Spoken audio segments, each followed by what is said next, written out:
So, you know, they have branched or featherly leaves, and they're finely dissected.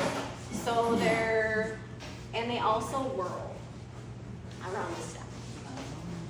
So you'll see in this next section here, this is what Eurasian water milfoil looks like. See, it has those leaflets and the whirling around the stem. So this is Eurasian water milfoil. This is what it would look like underneath the water.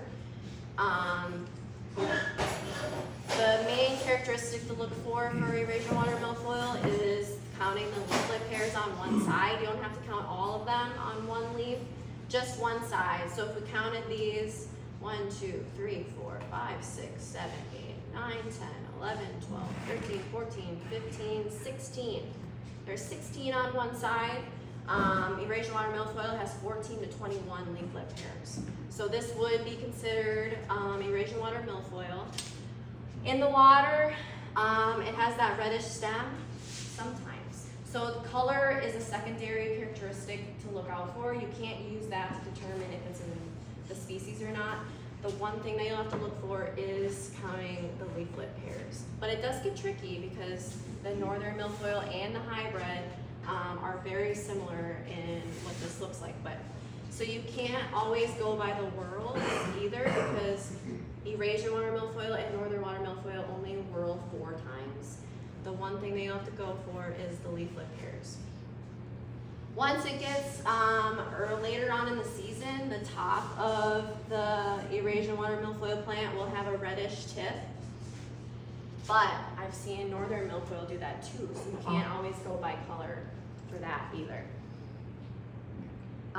My slides are a little bit out of order, but okay. So, like I said, one of the tendencies is hybridization. So when you look at all of these without these names on there, they look exactly the same, you know, which is what makes the milfoil family very hard to ID. This is Eurasian water milfoil. Typically 4 leaves per node, like I mentioned, the 4 whorls. We counted 14 leaflets on that one side. Hybrid milfoil, which is in this book, can't stress this enough, it's right here. I'll tell you how to look for it. Hybrid milfoil, they hybridize as long as they're living in the same area.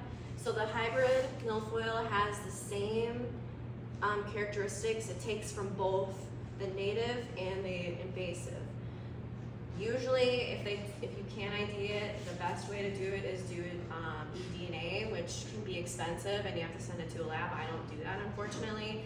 The one thing that you can use to look at it is these typically I've seen whirl in 4 to 6. So instead of those 4 whirls around the stem, there'll be 5 or 6.